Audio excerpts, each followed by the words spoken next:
Pour l'instant, on a pu remonter jusqu'à 869.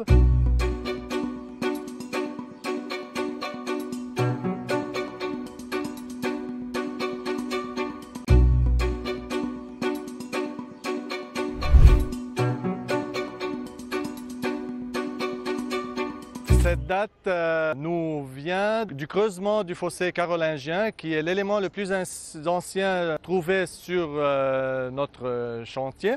Ce fossé a été creusé dans le but de protéger l'abbaye et la basilique contre les raids des Vikings. La basilique était fréquentée par de nombreux pèlerins, notamment lors d'un pèlerinage au mois de juin où les personnes venaient voir des reliques qui étaient sorties, et à cette foule de pèlerins se sont petit à petit mêlés des commerçants qui profitaient de la présence des populations pour vendre. Et donc rapidement le pèlerinage et ce qu'on appelle la foire des Landys ont été associés, et puis les commerçants se sont installés. Et ensuite on a une forme d'urbanisation de ce bourg de Saint-Denis qui se met en place.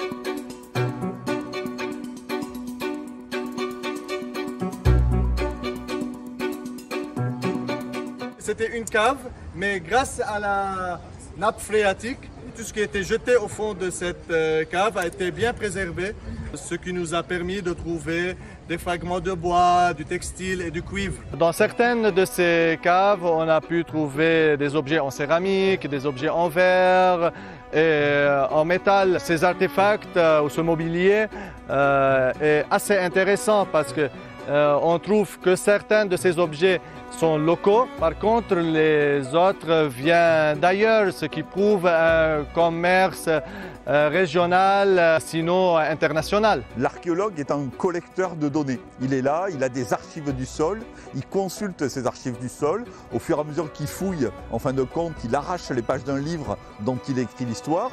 Et le travail de l'archéologue, c'est à peu près la moitié sur le terrain et puis la moitié en laboratoire, d'étudier les objets, de restituer les plans. Avec l'INRAP, on aimerait réfléchir justement sur les questions de mémoire, y compris accessible au grand public, à une modélisation 3D de tout ce qui aura été fait, aura été trouvé, pour qu'il y ait justement aussi que ça dure, voilà, pour les chercheurs bien sûr, et aussi pour le grand public.